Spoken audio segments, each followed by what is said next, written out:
So hello and welcome back everyone to this another beautiful सा video. आज हम लोग देखने वाले क्रिमिनल प्रोसीजर कोड 1973। ओके, तो ये जो वीडियो होगा, एक वीडियो में हम लोग कंप्लीट कर लेंगे क्रिमिनल प्रोसीजर कोड। ये मैंने पूरा नोट्स बना के रखा है आप लोग के सुविधा के लिए, सो दैट आप लोग को कोई दिक्कत ना हो रिवाइज करने में। अच्छा, सबसे पहले हम लोग देखेंगे क्रिमिनल प्रोसीजर कोड। ठीक है, ये कोड कहता क्या है? अच्छा, ये कोड कहता क्या है सर, ये बता दीजिए सबसे पहले। This code is the combination of all the laws relating to criminal activities. समझ में आ रहा है? देखो, the Code of Criminal Procedure 1898 was repealed। पहले था 1898, अब है 1973। 1898 को हम लोगों ने रिपील कर दिया, उखाड़ के फेंक दिया। ठीक है, उसके बाद हम लोग नया कोड लाया जो कि है 1973। was repealed by the Code of 1973 enacted by the Parliament on 25th of January 1974। ठीक है, समझ में आ रहा है, कोई दिक्कत वाली बात नहीं। कोड आया 1973 में, एनेक्टमेंट हुआ 1974 को, समझ में आ चुका है। कुछ इंपॉर्टेंट डेफिनेशंस देख लेंगे इस चैप्टर में। इंपॉर्टेंट डेफिनेशंस बहुत इंपॉर्टेंट, एग्जामिनेशन में बहुत बार पूछा जाता है। सबसे पहले इंपॉर्टेंट डेफिनेशन आ जाता है ऑफेंस। ऑफेंस का मतलब होता है, ऑफेंस का मतलब होता है कोई भी या तो कार्य करना, बहुत इंटरेस्टिंग है समझना इसको। मीन्स एनी एक्ट और omission made punishable by any law for the time being in force. मतलब कोई कार्य जो कि पनिशेबल है, या फिर जो कोई ओमिशन जो कि पनिशेबल है। ओमिशन का मतलब होता है जो कार्य आपको करना था आपने नहीं किया, वो भी पनिशेबल है। ठीक है, आपको इस समय पे ये काम करना था लेकिन आपने वो काम नहीं किया, आपने ओमिट कर दिया, तब भी आप पनिशेबल हो। ठीक है, या तो आपने कोई गलत काम किया है, या फिर कोई सही काम जो आपको करना था वो आपने नहीं किया, ओमिट किया आपने काम को आपने नहीं किया, तो तब भी आप पनिशेबल हो। ठीक है, मीन्स एनी एक्ट और omission made punishable by any law for the time being in force, उसको कहा जाता है ऑफेंस। समझ में आ रहा है? हाँ जी। For the time being in force मतलब अभी इस समय पे कोई भी ऐसा काम, इस समय पे जो लॉ है उसके अकॉर्डिंग कोई भी ऐसा काम इलीगल काम आपने किया है, क्रिमिनल काम आपने किया है, एक्ट किया है, या फिर कोई सही काम जो आपको करना था आपने नहीं किया है, उसके लिए भी आपको जो है उसको भी ऑफेंस माना जाता है। Next is मेंस-रिया। मेंस-रिया तो सबको पता है, एक्टस नॉन फेसिड रियम निसी मेंस-रिया, एक्टस नॉन फेसिड रियम निसी मेंस-रिया। ठीक है, the act itself does not constitute guilt. The act itself does not constitute guilt unless done with a guilty intent।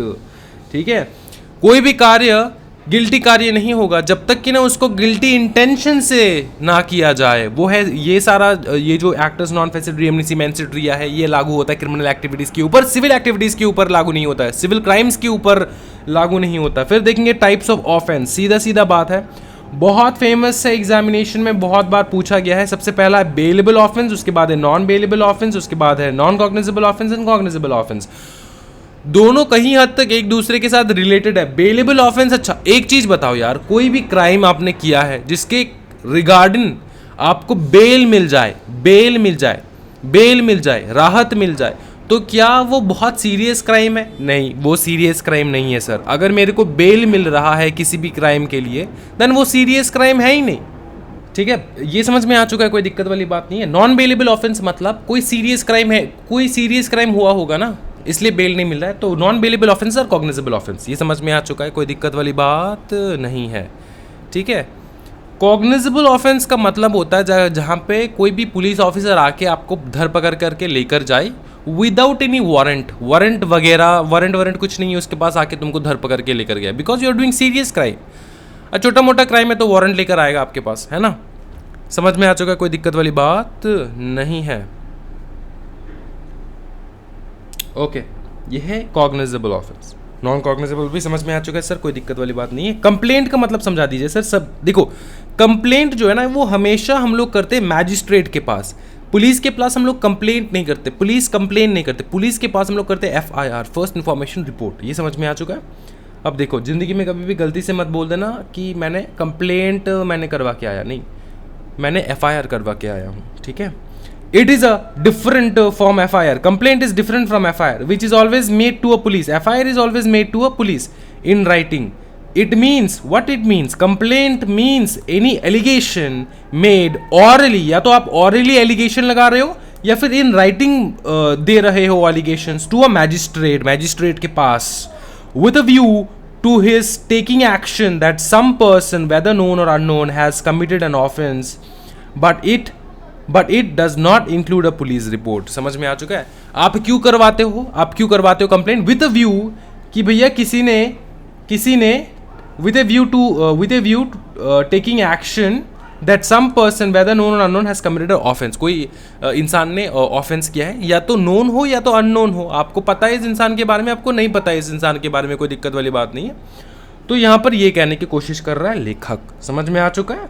That some person whether known और unknown has committed an offence. ठीक है, कोई ना तो कोई किसी ने ऑफेंस कमिट किया, मैंने देखा है वो, और मैं फटाफट जाके मजिस्ट्रेट मेरे घर के बगल में रहता है, मैं चला गया मजिस्ट्रेट के पास ये बात जो है सुनाने मजिस्ट्रेट को.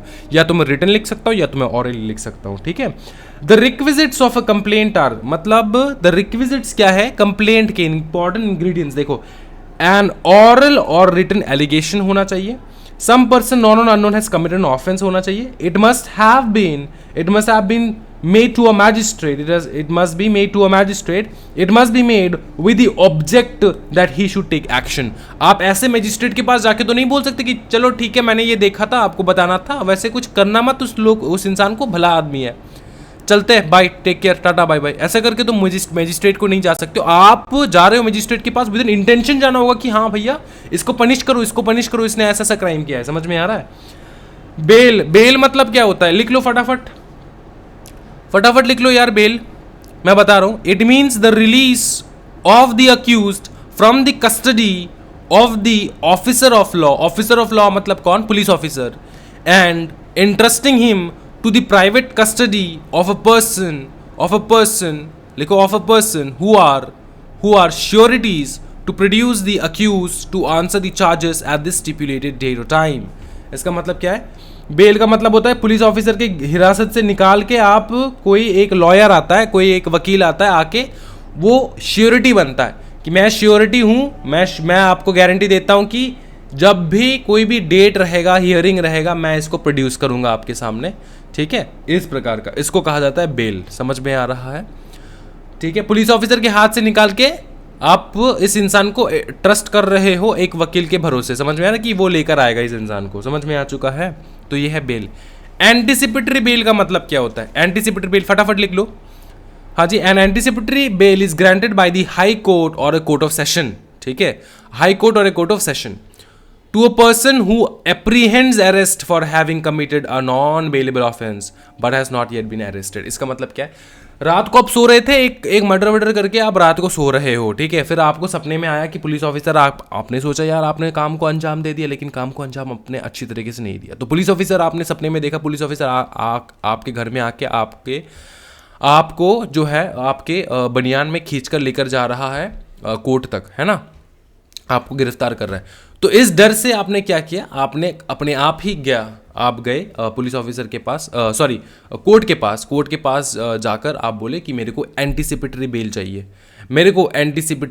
चाहिए. ठीक है, नीड नॉट, ये मर्डर के केस में काम नहीं होता है, लेकिन फिर भी ठीक है, आपने कोई ऐसा क्रिमिनल एक्टिविटी किया है, ठीक है, जहाँ पे आप कोर्ट के पास गए फॉर एंटीसिपेटरी बेल. आपको गिरफ्तार अभी तक नहीं किया गया है, आपके अगेंस्ट में कोई भी बंदा आके आपको प्रूफ दिखाकर आपको लेकर नहीं गए. समझ में आ रहा है ना? पुलिस ऑफिसर आपको अभी तक पकड़ा नहीं है, लेकिन आप खुद से भला मानुस होके आप जा रहे हो कि मेरे को मैंने ऐसा क्राइम किया, आप एक्सेप्ट कर रहे हो और आप इसके लिए आपको एंटीसिपेटरी बेल चाहिए. ये आप जज के ऊपर होता है, वो एंटीसिपेटरी बेल देगा कि नहीं, depending upon the seriousness of the crime. ठीक है, अब ये कौन देता है? हाई कोर्ट एंड सेशन जज. समझ में आ चुका है? एंटीसिपेटरी बेल मतलब पुलिस पकड़ने से पहले ही आप जाके अप्लाई कर दिए बेल के लिए, वो है एंटीसिपेटरी बेल. एंड पुलिस पकड़ने के बाद आप गए हो अप्लाई करने के लिए, उसको कहा जाता है बेल. समझ में आ चुका है? ठीक है, 3 स्टेजेस ऑफ सीआरपीसी देखेंगे हम लोग. 3 स्टेजेस है सीआरपीसी का. पहला इन्वेस्टिगेशन लिख लो फटाफट भाई मेरे. पहला है इन्वेस्टिगेशन, फिर है अपना, कहाँ गया, इन्वेस्टिगेशन, इंक्वायरी एंड ट्रायल. ठीक है, ये है सेकेंड एंड थर्ड स्टेज. ठीक है, इन्वेस्टिगेशन है फर्स्ट स्टेज. ठीक है, क्या बोला देखो अच्छे से. बोले investigation which is done by police and police will submit an investigation report to जज। इन्वेस्टिगेट करेगा पुलिस एंड सबमिट करेगा रिपोर्ट जज को। In which if it is mentioned, कहाँ पे मैंशनड है, रिपोर्ट में अगर मैंशनड हो कि अक्यूज जो है वो नॉट गिल्टी है तो जज उस केस को ड्रॉप कर देगा, ठीक है, प्रोसीडिंग को। लेकिन अगर मेंशन है, but if it is mention that the accused is guilty, अगर रिपोर्ट में है कि हाँ ये गिल्टी है बंदा, तो जज जो है वो कंटिन्यू करेगा सेकंड एंड थर्ड स्टेजेस जो कि है इंक्वायरी एंड ट्रायल। ये है 3 स्टेजेस ऑफ सीआरपीसी, समझ में आ चुके हैं। Who is a pleader sir, pleader कौन है सर, प्लीडर कौन है सर बता दीजिए फटाफट, प्लीडर कौन है। हाँ जी, प्लीडर कौन है, प्लीडर फटाफट लिख लो। The person who is authorised by law to practise in court, the person who is authorised by law to practise in court, फटाफट लिखो। प्लीडर मतलब the person who is authorised by law to practise in court, मतलब pleader कौन है, वो बंदा जो कि ऑथराइज मिला है उसको कोर्ट में प्रैक्टिस करने के लिए, मतलब ए लॉयर, ठीक है, एन एडवोकेट। समझ में आ चुका है, कोई दिक्कत वाली बात तो नहीं है। पब्लिक प्रोसिक्यूटर कौन है सर, पब्लिक प्रोसिक्यूटर कौन है, पब्लिक प्रोसिक्यूटर मतलब नॉर्मली एक लॉयर होता है जो रिप्रेजेंट करता है गवर्नमेंट को, समझ में आ रहा है। हाँ जी, पब्लिक इंटरेस्ट के लिए, पब्लिक इंटरेस्ट के लिए गवर्नमेंट को रिप्रेजेंट करता है। फिर समन एंड वारंट्स में क्या क्या देखेंगे सर हम लोग, समन एंड वारंट्स में, समन एंड वारंट एकदम सेम, एकदम बहुत ईजी है। Summon cases means a case relating to an offence and not being a warrant case, ये लिखा है आपके मटेरियल में, ठीक है। जो कि वारंट केस नहीं है वो है समन केस है, लेकिन मैं एक लाइन आपको लिखवा दूंगा, फटाफट लिख लो, लिख लो। समन केसेस में ऐसा लिखा है आपके मटेरियल में कि जो वारंट केस नहीं है वो है समन केस। अच्छा, वारंट केस क्या है पहले ये बता दीजिए फिर सर, वारंट केस फटाफट लिख लो क्या है। A warrant case means a case relating to an offense punishable with death, punishable with death, sir, punishable with death, sir, punishable with death, punishable with death, punishable with death, life imprisonment, life imprisonment, life imprisonment, or imprisonment for a term exceeding 2 years,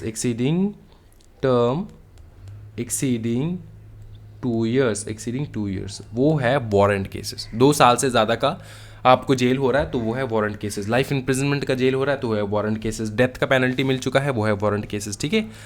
अब देखेंगे हम लोग classes of criminal codes, कितने classes of criminal codes है sir फटाफट बता दीजिए। एक देखो बहुत सारे क्लासेस ऑफ क्रिमिनल कोड्स है, पहला है high court, session court, judicial magistrate of the first class, judicial magistrate of the second class and lastly executive magistrate, इसको पढ़ना है।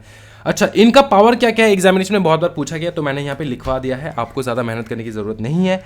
हाई कोर्ट का पावर है कि कोई भी सेंटेंस वो सुना सकता है, कोई भी सेंटेंस वो सुना सकता है जो कि लॉ ने ऑथराइज किया गया, मतलब डेथ पेनल्टी सुना सकते हैं, हाँ, लाइफ इम्प्रिजनमेंट सुना सकते हैं, हाँ, 2 साल से ज़्यादा 10 साल से ज़्यादा का इम्प्रिजनमेंट सुना सकते हैं, हाँ भाई, लाइफ इम्प्रिजनमेंट अगर सुना सकता है तो 2 साल 10 साल क्या चीज़ है, 15 साल 50 साल 100 साल का भी सुना सकता है, ठीक है। Which type of court can pass which type of judgement, high court भैया कोई भी sentence authorised by law, session जज और एडिशनल सेशन जज बोले any sentence authorised by law but any sentence of death if passed by any such जज confirmation from high court shall be taken. तो अगर सेशन जज और एडिशनल सेशन जज कोई कुछ भी सुना सकता है, सिर्फ डेथ पेनल्टी नहीं सुना सकता। अगर डेथ पेनल्टी सुनाना है तो उसको परमिशन लेना होगा हाई कोर्ट से, इस बात का ध्यान रखना है। बाकी जो कुछ भी लिखा है लॉ में, जो कुछ भी लिखा है ऑथराइज किया गया हो लॉ में, वो सारा कुछ सुना सकता है सेशन जज और एडिशनल सेशन जज। असिस्टेंट सेशन जज any sentence authorise by law except death sentence, ये तो डेथ सेंटेंस सुना ही नहीं सकता और वो परमिशन लेकर भी नहीं सुना सकता, ठीक है। कौन है, असिस्टेंट सेशन जज, ठीक है। और मैक्सिमम इंप्रिजनमेंट दे सकता है 10 साल का, उससे ज्यादा नहीं। Chief judicial magistrate any sentence authorised by law except death sentence and imprisonment limit 7 साल का, यहां पर इंप्रिजनमेंट लिमिट है 10 साल का, यहां पे इंप्रिजनमेंट लिमिट है 7 साल का, इससे ज्यादा आपका नहीं सुना सकता। कौन नहीं सुना सकता, चीफ जुडिशियल मैजिस्ट्रेट। फिर magistrate of the first class imprisonment of maximum 3 years and fine not exceeding 5,000 और बोथ, इस बात का ध्यान रखना है। Magistrate of second class imprisonment of maximum 1 year and fine not exceeding 1,000 और both. Executive magistrate peace order दे सकता है। एग्जीक्यूटिव मैजिस्ट्रेट जो है ना भैया एकदम लो क्वालिटी का जज, पीस ऑर्डर दे सकता है कि सब लोग पीस मेंटेन करो, कोई क्राउड आके यहाँ पे झमेला कर रहा है, ठीक है, तो झमेला अगर कर रहा है वहाँ पे क्राउड को कंट्रोल करने के लिए वो आर्मी फार्मी बुला सकता है, कोई दिक्कत वाली बात नहीं, इतना पावर तो है एग्जीक्यूटिव मजिस्ट्रेट के पास, समझ में आ चुका है। लेकिन कोई सेंटेंस वगैरह नहीं सुना सकता, 1 साल का जेल ऐसा वैसा नहीं सुना सकता, समझ में आ चुका है, ठीक है। अरेस्ट ऑफ ए पर्सन कैसे होना चाहिए, देखो कैटेगरीज, देखो सेक्शन 41 कहता है categories of cases in which a police officer may arrest a person without an order from a magistrate and without a warrant. यहाँ पे वारंट नहीं चाहिए, यहाँ पे मैजिस्ट्रेट का ऑर्डर नहीं चाहिए, सीधा जाके धरपकड़ लेंगे आपको। कब कब कौन से केसेस में, सबसे पहला केस देखो कि भैया आपने कोई कॉग्निजेबल ऑफेंस किया हो तब, फिर आपके पास आर्म्स एंड एम्यूनेशन मिला है, ठीक है, आप एक स्टेट ऑफेंडर हो, ठीक है, आपको सस्पेक्ट है, आपके ऊपर सस्पेक्ट कर रहे हैं सब लोग कि आपने प्रॉपर्टी को स्टील किया है।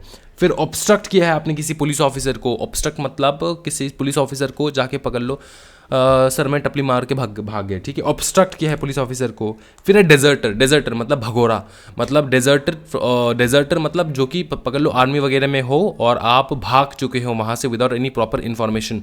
और अगर आप भाग चुके हो मतलब आपके पास बहुत कॉन्फिडेंशियल इन्फॉर्मेशन है जो कि बहुत रिस्की है, वो शेयर नहीं किया जा सकता, लेकिन आप भाग चुके हो, आप डेजर्टर हो, आपको ढूंढ रहे हैं, आप भगोरा हो।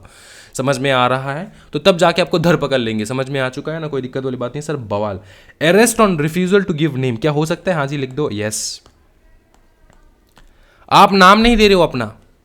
Sir this is my constitutional right, I won't give you my name. भैया कॉन्स्टिट्यूशन बुक उठा के ना तुम्हारे सर में मार देंगे, क्योंकि ऐसा कुछ है नहीं कॉन्स्टिट्यूशन में। तुम्हारा नाम पूछा गया, नाम चुपचाप बताओ, ठीक है। हम कौन है? हम है पुलिस ऑफिसर। समझ में आ चुका है? नाम पूछा गया, नाम चुपचाप बताओ, आईडी दिखाओ। I have a constitutional right. I won't show you my ID card. Okay. You cannot take my ID card from my hand. It should be in my hand. भाई मेरे ये सारा इंस्टाग्राम का रील्स वगैरह देखना बंद कर दो, ठीक है। बेकार चीज़ है ये सब चीज़, ठीक है। पकड़ के रास्ते में ऐसा कूट दिए जाओगे ना, माँ कसम मज़ा आ जाएगा हमको। क्यों मज़ा आएगा सर आपको? क्योंकि आपको बताने के बाद भी आप नहीं मानते। अरेस्ट हो सकता है refusal to give name and residence. हाँ, आप कहाँ रहते हो मेरे को नहीं मालूम, I am not gonna tell you. अगर ऐसे करके बोल रहे हो ना, पुलिस ऑफिसर को पकड़ के कूट देंगे आपको सच्ची में। और सबसे ज़्यादा खुश मैं रहूँगा क्योंकि मैंने आपको बताया भाई मेरे कि अगर आपको आप रिफ्यूज़ कर रहे हो, नाम नहीं दे रहे हो, रेसिडेंस का पता नहीं दे रहे हो, तो आपको कूट दिया जाएगा। समझ में आ चुके? अरेस्ट हो जाओगे आप, ठीक है। अरेस्ट बाय ए प्राइवेट पर्सन, यस हो सकता है। प्राइवेट पर्सन अरेस्ट कर सकता है, हाँ। प्राइवेट पर्सन प्राइवेट पर्सन मतलब कोई भी ऐरा गैरा इंसान आपको अरेस्ट कर सकता है, not by the police officer, ठीक है। आप देख रहे हो कि ये बंदा कोई क्राइम कर रहा है या फिर क्राइम करने जा रहा है, तो आप उसको पकड़ो, आप उसको पकड़ के बांध के रख दो, ठीक है। ये हो सकता है, हाँ हो सकता है। फिजिकल टच हो सकता है, हाँ हो सकता है। फिजिकल टच नहीं करोगे तो कैसे बांधोगे उसको, ठीक है। अरेस्ट बाय मैजिस्ट्रेट, हाँ मैजिस्ट्रेट के सामने उल्टा सीधा बात बोल दिया तो मैजिस्ट्रेट सीधा आपको अरेस्ट करवा लेंगे, ये मैजिस्ट्रेट के पास पावर है। सम्मन एंड वारंट कितना बार करोगे सर? सम्मन एंड वारंट कितना बार करेंगे सर? करेंगे, थोड़ा थोड़ा करेंगे। मैं सम्मन एंड वारंट के बारे में थोड़ा थोड़ा आपको बता दूंगा, ठीक है। सम्मन एंड वारंट, ठीक है। देखो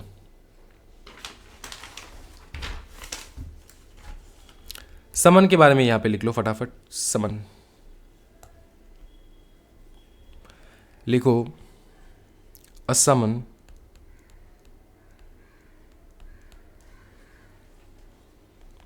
is issued either for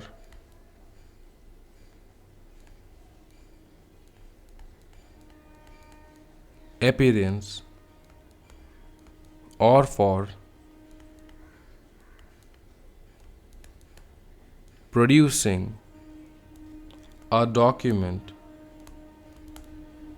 or thing which may be issued। अच्छा, लिखते लिखते फटाफट वीडियो को एक लाइक दे दो सो दैट ही ज़्यादा से ज़्यादा स्टूडेंट्स तक पहुँचे। भाई मेरे फटाफट लाइक करो, मैं नहीं लिखवाऊंगा, लाइक कर दो फटाफट। हाँ जी कर रहे हो? पक्का हो गया? Done, thank you. चलो आगे बढ़ते। Issue to an accused person और विटनेस। क्या लिखा है सर यहाँ पे आपने? ये लिखा है मैंने समन के बारे में, ठीक है। समन के बारे में लिखा है। क्या लिखा है सर? लिखा है a summon is issued either for appearance और फॉर प्रोड्यूसिंग अ डॉक्यूमेंट और thing which may be issued to an accused person और विटनेस। या तो आप एक अक्यूज्ड हो या तो आप एक विटनेस हो, तो आपको दिया गया है समन, ठीक है, कि भैया आप आओ कोर्ट में, या तो आप आके हाजिरी दो या फिर आप कोर्ट में आके ये डॉक्यूमेंट प्रेजेंट करके चले जाओ, ठीक है। इतना ये है समन। गॉट इट भाई मेरे, गॉट इट, ठीक है। वारंट केसेस मतलब, हाँ जी, वारंट कब इशू किया जाता है बताओ? ये तो समन कब इशू किया जाता है आपको बता दिया मैंने। वारंट कब इशू किया जाता है? वारंट इशू किया जाता है अगर आपने समन को डिसओबे किया तो। डिसओबेइंग, अरे भाई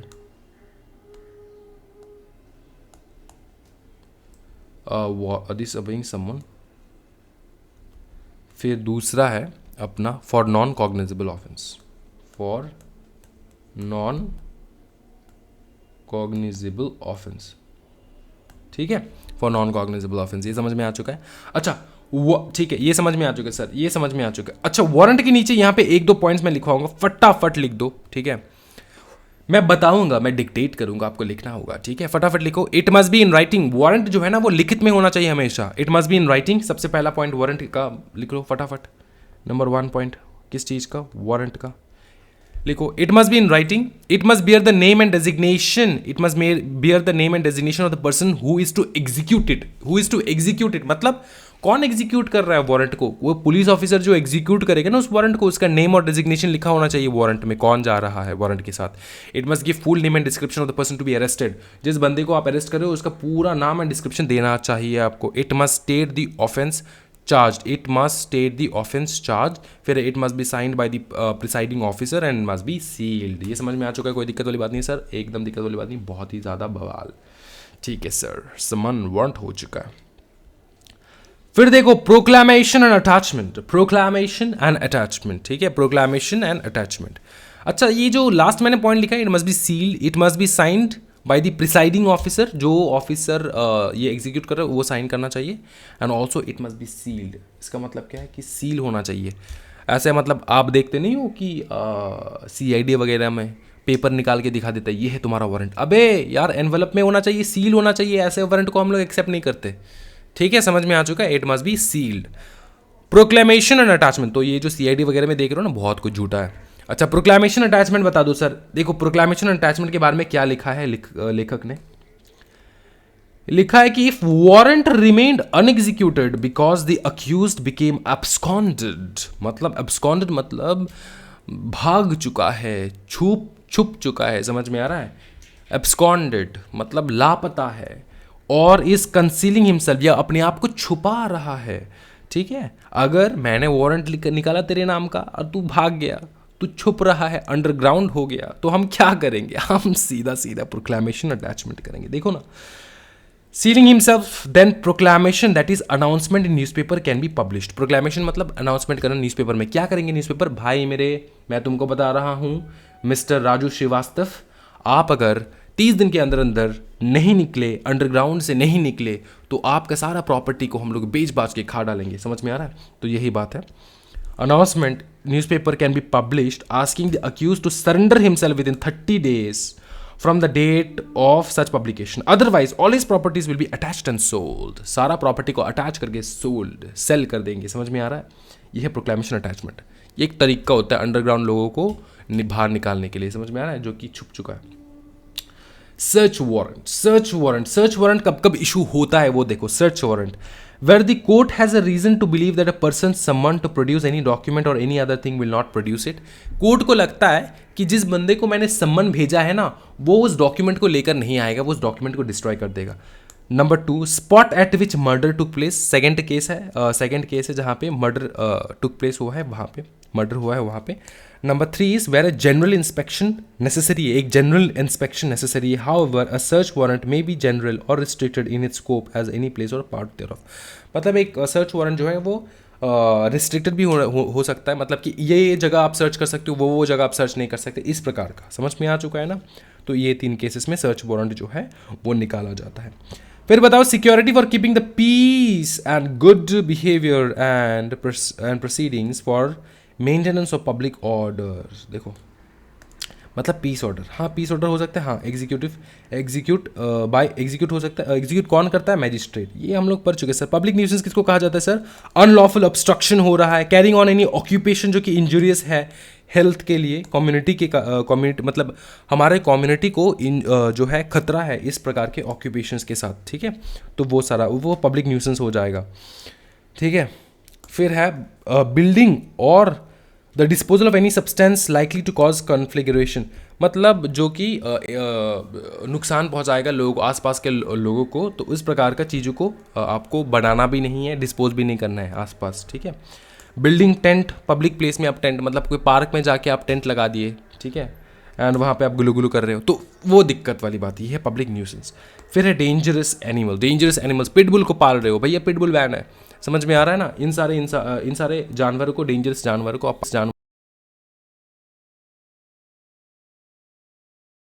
रिसीव कर सकता है, पुलिस रिपोर्ट रिसीव कर सकता है, information receive from any person other than police officer, inquiry and trial करवा सकता है। ये है मैजिस्ट्रेट का पावर, ठीक है। अच्छा, limitation for taking cognizance of certain offences, मतलब कौन से ऑफेंस का कितना ज़्यादा टाइम लिमिट है, एंड आप केस फाइल कर सकते हो। Also at the same time find वगैरह, कितना फाइन लगता है, ये सारा। Time period for filing the case, अगर 6 महीने, सुनो, 6 महीने तक का आपका समय है, अगर कोई भी ऐसा केस है जिसमें 6 महीने तक का जिसमें सिर्फ फाइन यूज़ होता है, सुनो, कोई भी ऐसा केस है जहाँ पे सिर्फ फाइन मिलता है, सिर्फ फाइन लगता है, कोई भी ऐसा केस है जहाँ पे कोई भी ऐसा ऑफेंस है जहाँ पे सिर्फ फाइन लगता है, फाइन कटता है, तो वहाँ पे आप 6 महीने का समय है आपके पास, आप 6 महीने के समय के अंदर अंदर आप केस को फाइल कर सकते हो, कोई दिक्कत वाली बात नहीं है। फिर बताओ सर, फिर है 1 साल का समय, 1 साल का समय है, कोई भी ऐसा क्राइम जिसमें 1 साल का सज़ा होता है, इम्प्रिजनमेंट होता है 1 साल तक का, तो उसमें आप 1 साल के अंदर अंदर आप केस कर सकते हो। समझ में आ रहा है? मतलब बात ऐसा है कि यार कोई भी ऐसा क्राइम कर रहा है ना, तो उसके रिगार्डिंग आप कंप्लेंट या फिर एफआईआर कब करवा सकते हो। अगर ऐसा क्राइम है जिसमें सिर्फ 1 साल का सज़ा सुना जाता है, तो उसमें 1 साल के अंदर अंदर आपके पास 1 साल का समय होता है कंप्लेंट करने के लिए। 3 साल, जबकि 3 साल का अगर कोई पनिशमेंट मिलता है, इम्प्रिजनमेंट मिलता है, तब 3 साल का समय रहता है। उसके ऊपर कभी भी आप जा सकते हो कंप्लेंट करने के लिए, ठीक है। समरी ट्रायल मतलब only possible for summon cases. Summary trial means the speedy disposal of cases, generally it will apply to such offences not punishable with imprisonment for a term not exceeding 2 years, ठीक है। Imprisonment जहाँ पे 2 साल का कम का सजा मिलता है, वहाँ पे समरी ट्रायल होता है, समझ में, मतलब स्पीडी डिस्पोज कर देते हैं ना केसेस को, इसके लिए, ठीक है। फिर है record in summary trial. Summary trial में क्या क्या रिकॉर्ड जाता है, सीरियल नंबर जाता है, डेट जाता है, डेट ऑफ द रिपोर्ट और कंप्लेंट, ठीक है, किस दिन ऑफेंस कमिट हुआ, किस दिन रिपोर्ट हुआ, वो भी समरी ट्रायल में लिखा होता है। कंप्लेनेंट कौन है, किसने कंप्लेंट किया, ठीक है, पेरेंट्स कौन है, रेसिडेंस क्या है उस बंदे का, ऑफेंस क्या है, फाइंडिंग्स क्या है, क्या क्या आपने खोज के निकाला, फिर फाइनल ऑर्डर क्या है, date on which proceeding terminated, जब वो भी डेट लिखा होता है जहाँ पे जब प्रोसीडिंग्स जो है वो टर्मिनेट हो चुका, मतलब केस बंद हो चुका, उसका डेट भी लिखा, केस कब स्टार्ट हो रहा है, सीरियल नंबर, सब कुछ समरी ट्रायल के रिकॉर्ड में लिखा होता है, अगर समरी ट्रायल हो रहा है तब। इसी के साथ ये पूरा चैप्टर जो है भाई मेरे, वो कंप्लीट होता है, एंड इसी के साथ ये पूरा ब्यूटीफुल चैप्टर कंप्लीट हो जाता है। ये मैंने करवा दिया है ना, अरेस्ट ऑफ ए पर्सन, हाँ ये पूरा करवा दिया है, ठीक, और कुछ करने की ज़रूरत नहीं है। ये रहा आपका criminal procedure code 1973। I hope you like the video, thank you so much everyone, happy guys, bye bye and take care.